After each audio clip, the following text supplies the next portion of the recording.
Graça e paz, amados. Espero que todos estejam bem e estejam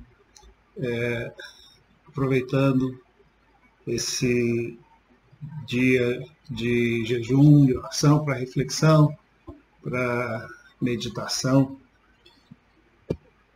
e experimentando o suprimento, a graça do Senhor de todas as formas.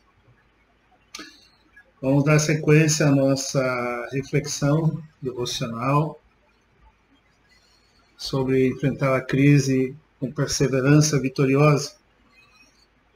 E o nosso tema de hoje é o propósito do sofrimento na vida do cristão, a partir do texto da primeira carta de Pedro, capítulo 4, versículos 1 a 11.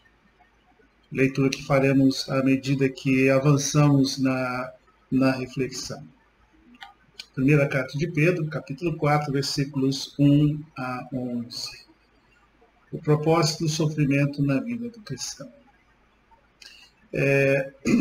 No primeiro século depois de Cristo, como sabem, aqueles que abraçaram a fé cristã foram muito perseguidos. E é bem verdade que isso continua acontecendo em nossos dias, especialmente em lugares onde há maior restrição ao Evangelho, há irmãos nossos sofrendo, há irmãos nossos perdendo a vida, há irmãos nossos sendo perseguidos, igrejas sendo atacadas. E essa era a realidade nos dias do primeiro século depois de Cristo. Mas a Bíblia nos ensina que nós não temos que nos surpreender com esse fato, com essas coisas ocorrendo, uma vez que somos advertidos a esse respeito. Jesus falou claramente: no mundo tereis aflição ou aflições, mas tenham bom ânimo, eu venci o mundo. Então, quando o apóstolo Pedro escreveu a sua primeira carta, os cristãos, os irmãos a quem ele direcionou a carta, sofriam uma perseguição severa que havia sido iniciada por Nero, o imperador romano. E muitos, nessa situação, tiveram que deixar suas casas. Aliás, é interessante observar no livro de Hebreus, capítulo 11, quando descreve a galeria dos heróis da fé, homens e mulheres que, por sua fé em Deus, pelo seu compromisso com o Senhor, enfrentaram as mais adversas situações e permaneceram firmes, avançando nos seus dias em realizar a vontade do Senhor, cumprir o propósito do Senhor. O livro de Hebreus descreve esse tipo de situação.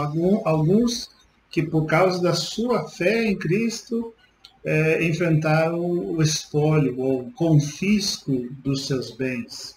Tiveram que deixar suas casas, tiveram que deixar suas propriedades, tiveram que deixar seus bens que foram tomados, confiscados, tomados pelo povo, confiscados pelas autoridades.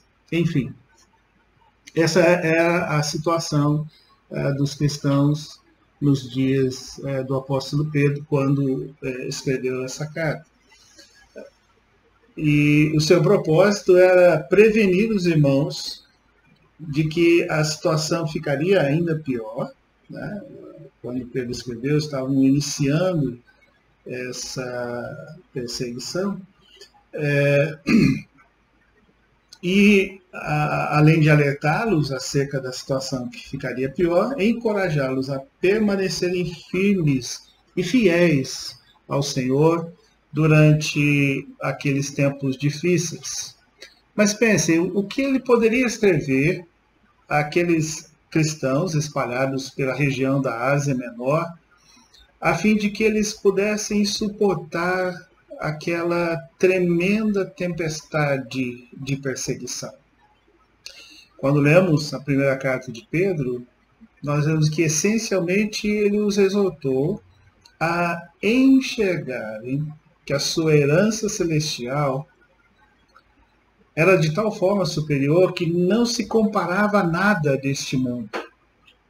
E superava até mesmo o intenso sofrimento que eles enfrentavam naquela ocasião. A fé deles, testada pela perseguição, conforme Pedro descreve no primeiro capítulo dessa primeira carta, no versículo 7, a fé deles, testada pela perseguição, era mais preciosa do que o ouro refinado pelo fogo, e haveria de resultar em louvor, glória e honra no retorno do Senhor Jesus.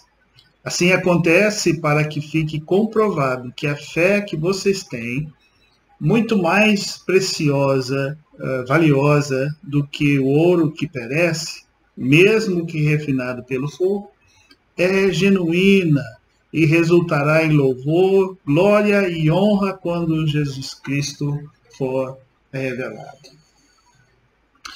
É claro que a situação que enfrentamos em nossos dias, no momento atual, é bem diferente daquela, falando aqui do nosso contexto, não estamos num momento de perseguição, estamos passando por um momento de crise, estamos passando por um momento de privações, mas a situação é diferente em sua natureza. Porém, nós podemos aprender com o apóstolo Pedro algumas lições importantes sobre o propósito do sofrimento na vida do cristão. E nesses versículos de 1 a 11, no capítulo 4 dessa primeira carta, pelo menos 4 lições importantes nós podemos aprender com o apóstolo Pedro. Em primeiro lugar, aprendemos que o sofrimento nos ajuda a vencer o pecado. Veja os versículos 1 a 3 do capítulo 4. Portanto, uma vez que Cristo sofreu corporalmente, amem-se também do mesmo pensamento, pois aquele que sofreu em seu corpo rompeu com o pecado, para que, no tempo que lhe resta, não viva mais para satisfazer os maus desejos humanos, mas sim para fazer a vontade de Deus. No passado, vocês já gastaram tempo suficiente fazendo o que agrada aos pagãos. Naquele tempo, vocês viviam em libertinagem, na sensualidade, nas bebedeiras, orgias e farras, e na idolatria repugnante. Pode parecer estranho à primeira vista, mas o sofrimento faz com que o pecado perca o seu poder em nossa vida. É bem verdade que na vida daquele que é incrédulo, o sofrimento, na maior parte das vezes, ou em boa parte do tempo, opera endurecimento. Porém, na vida do cristão que é fiel, opera quebrantamento, coração quebrantado.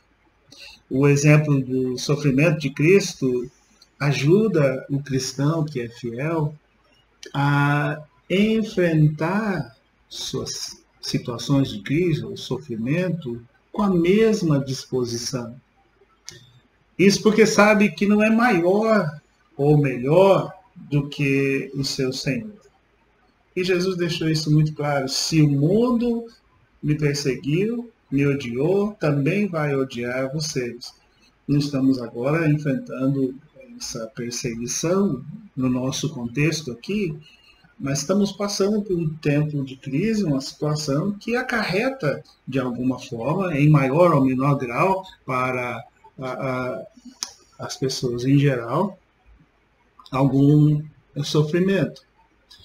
Então, quando passamos pelo sofrimento, quando passamos pela crise, nós somos levados a entender que os prazeres do mundo, as paixões da carne, não compensam. E dessa forma, o sofrimento nos leva a nos desapegarmos do mundo e nos ajuda a vencer o pecado. Em segundo lugar, nos versículos 4 a 6, aprendemos que o sofrimento nos ajuda a testemunhar de Cristo. O sofrimento nos ajuda a testificar de Cristo. Vejam os versículos 4 a 6. Eles acham estranho que vocês não se lancem com eles na mesma torrente de imoralidade e por isso os insultam. Contudo, eles terão que prestar contas àquele que está pronto para julgar os vivos e os mortos.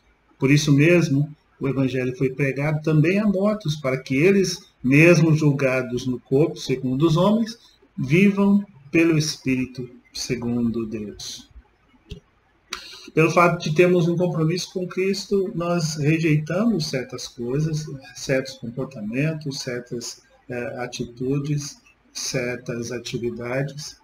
E muitas vezes ao nosso redor, aqueles que nos cercam, aqueles com quem nos relacionamos, em qualquer ambiente, seja na escola, no trabalho, vizinhança, enfim, ou até mesmo no meio da parentela, no meio dos familiares, por conta do nosso compromisso, da nossa escolha, da nossa opção de não fazer isso ou aquilo, de não usar isso ou aquilo, de não praticar isso ou aquilo, alguns zombam, alguns tentam inclusive nos desviar do propósito, mas aqueles que são de fato nossos amigos, ou aqueles que têm para conosco uma amizade sincera, verdadeira, e que ainda não conhecem a Cristo como Senhor e Salvador, eles se impressionam. Eles se impressionam quando o cristão não deseja participar das mesmas coisas. Quando, diante da crise, diante de adversidades, o cristão tem uma atitude positiva. Aqueles que são, de fato, amigos verdadeiros se impressionam com a nossa atitude, com a nossa postura ao passarmos pela crise, ao passarmos pelo sofrimento. Porque mesmo sofrendo, o cristão canta, louva, adora e agradece a Deus. Nós temos exemplos disso desde o Antigo Testamento, aqueles que eram servos fiéis do Senhor, como Jó, que sentado na cinza, diante do tremendo sofrimento pelo que passava, da perda tremenda que vivia naquele momento, perda dos filhos, perda dos bens, perda da saúde. Vemos Jó sentado na cinza, sentado no pó, coberto de pó, glorificando a Deus. E dizendo, o Senhor Deus deu e o Senhor tomou. Bendito seja o nome do Senhor. Isso é um testemunho poderoso. De fato, quando os amigos de Jó foram vê-lo e se solidarizar com ele, ficaram impressionados com aquela postura. Antes tivessem permanecido calados o tempo todo, porque a Bíblia nos mostra que, a princípio, eles simplesmente sentaram-se com ele e não disseram nada. Mas quando começaram a falar asneiras. No Novo Testamento nós vemos Paulo e Silas cantando enquanto estavam acorrentados na prisão. E sabemos que isso impactou não somente os demais prisioneiros que ali estavam, como também os guardas, além de liberar a manifestação do poder de Deus. E que dizer de Estevão? Estevão, mesmo sendo apedrejado até a morte, descreve a palavra de Deus, teve um brilho no rosto. É assim que o sofrimento, quando passamos por ele, a crise, quando passamos por ela, nos ajuda a testemunhar de Cristo. Cristo pregado na cruz, nosso maior modelo, nosso maior exemplo, vendo os soldados disputarem no jogo a sua túnica, sendo insultado das mais variadas formas, não só pelos soldados, mas também pelo povo, teve nos seus lábios palavras de amor. Perdoa-lhes, Pai, eles não sabem o que fazem. Quando passamos pela crise, quando passamos pelo sofrimento, precisamos entender, dentro do propósito de Deus, que isso nos ajuda a testemunhar de Cristo. Em terceiro lugar, o sofrimento nos ajuda a manifestar um terno amor pelos outros. Manifestar pelos outros um terno amor. Versículos 7 a 9, dessa primeira carta de Pedro, no capítulo 4. O fim de todas as coisas está próximo. Portanto, sejam criteriosos e estejam alertas. Dediquem-se à oração. Sobretudo, amem-se sinceramente uns aos outros, porque o amor perdoa muitíssimos pecados. Sejam mutuamente hospitaleiros, sem reclamação. O sofrimento nos ajuda a manifestar um terno amor pelos outros, porque produz em nós uma sensibilidade mais aguçada. Nós passamos a ver a vida e as pessoas com outros olhos, ao passarmos pela crise, ao passarmos pelo sofrimento. Nos tornamos mais amáveis, mais generosos. O sofrimento nos ajuda a abrir o bolso, abrir o coração, abrir a casa para ajudar os irmãos. O sofrimento, enfim, nos torna mais solidários, porque passamos a entender melhor as pessoas, passamos a enxergar as pessoas de uma forma diferente. O sofrimento nos ajuda a manifestar um terno amor pelos outros.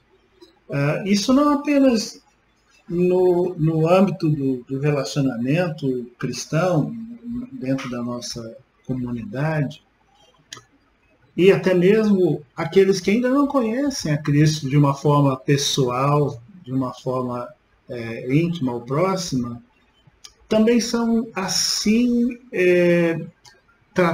trabalhados ou exercitados pelo sofrimento, quando têm uma atitude correta, quando conseguem visualizar mais do que aquilo que está acontecendo no momento. Por exemplo, grandes campanhas humanitárias são promovidas por pessoas que passaram por grande dor, por grande sofrimento, ou tiveram uma perda significativa na vida.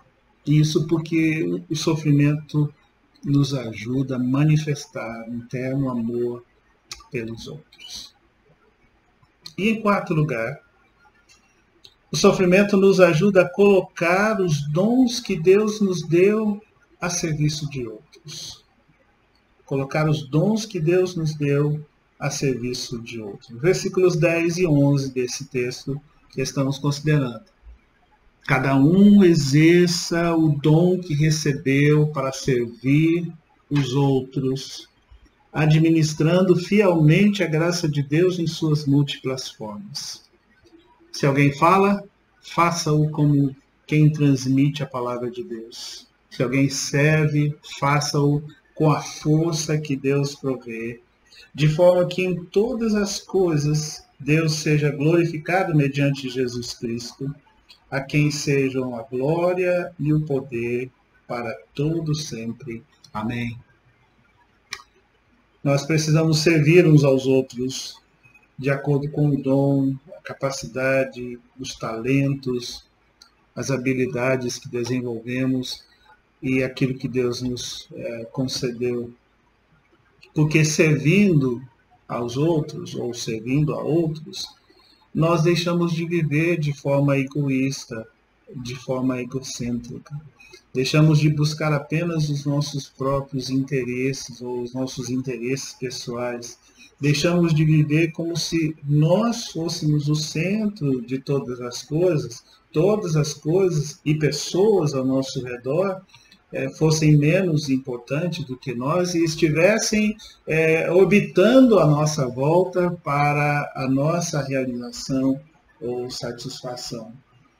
A Bíblia nos ensina, então, que ao passarmos pelo sofrimento, ao passarmos pela crise, tendo essa atitude, tendo essa postura e exercendo os nossos dons, colocando os nossos dons a serviço de outros, nosso propósito passa a ser abençoar os outros, edificar os outros, edificar o povo de Deus, do qual fazemos parte. Recapitulando, aprendemos com o apóstolo Pedro nesse texto, de primeira carta, capítulo 4, versículos 1 a 11, 4 lições importantes. Primeiro, que o sofrimento nos ajuda a vencer o pecado. Segundo, que o sofrimento nos ajuda a testemunhar de Cristo. Terceiro, o sofrimento nos ajuda a manifestar um terno amor pelos outros. E quarto, o sofrimento nos ajuda a colocar os dons que Deus nos deu a serviço de outros. Por isso que passar por um tempo de crise, tempo de tribulação, sofrimento, nos modifica positivamente. Isso se mantivermos o nosso coração voltado para o Senhor, vendo o propósito do Senhor, enxergando o propósito do Senhor. Não olhando apenas para o momento, não olhando apenas para o agora, não olhando apenas para as circunstâncias do momento, mas olhando adiante, olhando para o propósito, mantendo o nosso coração voltado para o Senhor. Como não poderia deixar de ser, Jesus é o nosso maior modelo quanto a isso também. Isaías 53, versículo 11, o capítulo 53 de Isaías, descreve de uma forma viva o sofrimento de Cristo, viva e precisa o sofrimento de Cristo. E o versículo 11, especificamente, mostra Jesus com essa atitude, com essa postura. E o resultado disso. Depois do sofrimento de sua alma, ele verá a luz e ficará satisfeito. Pelo seu conhecimento, meu servo justo justificará a muitos e levará a iniquidade deles. Outras versões nos ajudam a ampliar esse entendimento, porque descrevem que ele verá o penoso trabalho da sua alma e se alegrará. Verá o penoso trabalho da sua alma e se alegrará. Jesus passou pelo sofrimento e a Bíblia nos ensina que ele aprendeu através do sofrimento, através das coisas que sofreu. Para isso e por isso pode ser o nosso sumo sacerdócio, o nosso grande sacerdócio, o sacerdote, o nosso modelo maior, deixou-nos exemplo para seguirmos os seus passos. Ele olhou para frente, olhou para o alvo, ele olhou para o fim das coisas. Nós costumamos olhar para o momento, nós costumamos olhar para as circunstâncias e com isso deixamos de enxergar o propósito de Deus nas situações ou circunstâncias que passamos, que enfrentamos em nossa vida. Hebreus capítulo 12, versículos 1 a 3, ainda a falar de Jesus, nos desafia a ter essa mesma atitude de passar com perseverança vitoriosa pelo sofrimento, pela dificuldade, pela crise, pelas adversidades, mas olhando para Ele, mantendo os olhos fixos nele. Hebreus 12, 1 a 3, portanto, também nós, uma vez que estamos rodeados de tão grande nuvem de testemunhas, aqueles que são os heróis da fé, descritos na palavra, livremo-nos de tudo o que nos atrapalha e do pecado que nos envolve, e corramos com perseverança a corrida que nos é proposta, tendo os olhos fitos em Jesus, autor e consumador da nossa fé. Ele, pela alegria que lhe estava proposta, suportou a cruz, desprezando a vergonha, e assentou-se à direita do trono de Deus. Pensem bem naquele que suportou tal oposição dos pecadores contra si mesmo, para que vocês não se cansem nem desanimem. Em nossos dias, se prestarmos atenção àquilo que pessoas estão falando ao nosso redor, aquilo que a mídia também está falando, apesar de muita informação positiva, temos a tendência de desanimar, temos a tendência de nos afligir. Mas se mantivermos os nossos olhos fixos no Senhor, correndo com perseverança a carreira que nos está proposta, olhando para o propósito que o Senhor tem, ao permitir que passemos por essa situação de sofrimento, passemos pela crise, nossa experiência será diferente. E com certeza o resultado será diferente. É dessa forma que nós precisamos enxergar e discernir o tempo de privação atual que nós estamos vivenciando, para que possamos enfrentar essa crise com perseverança vitoriosa, sabendo que aqueles que esperam no Senhor renovam suas forças. Que Deus abençoe a sua vida, sua casa, ou continue abençoando, porque você já é abençoado em Cristo, e que você possa, ao meditar nesse texto da Palavra de Deus, enxergar essas lições, aplicá-las em sua vida e seguir adiante vitoriosamente pela graça e pela misericórdia do Senhor. Neste dia dedicado a jejum pela nação, pelas autoridades, enfim, pelo povo de modo geral e pela situação que vivemos, o nosso coração deve estar voltado para o Senhor, olhando para Ele e somente nele colocar a nossa confiança. É bem verdade que apreciamos o trabalho, o esforço daqueles que estão buscando uma solução, estão buscando uma cura, estão buscando uma vacina, e louvamos ao Senhor pelos resultados que já têm sido obtidos. Mas, acima de tudo, a nossa esperança está no Senhor. E é dele que vem a nossa força. A propósito,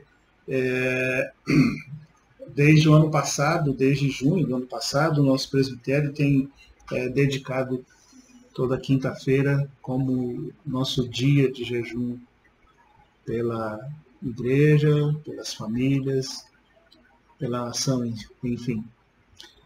Gostaria de convidá-los a participar conosco desse propósito, desse objetivo. Que o Senhor continue com a mão estendida sobre você, sobre a sua casa, sobre a sua família. E, como dissemos já através dos grupos, se pudermos ajudar de alguma forma, em qualquer situação, em qualquer necessidade, estamos sempre à disposição. Um forte abraço, um beijo no coração, em nome de Jesus.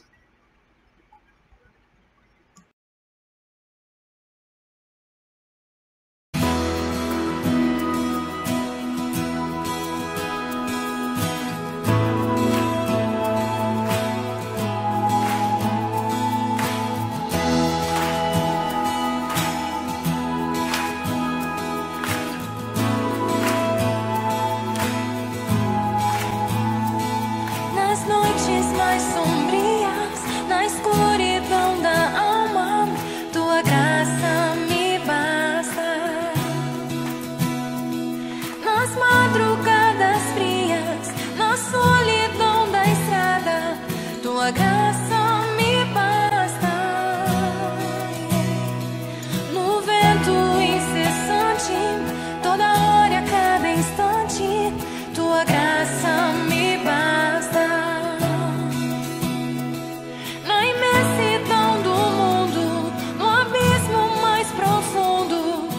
tua graça me basta.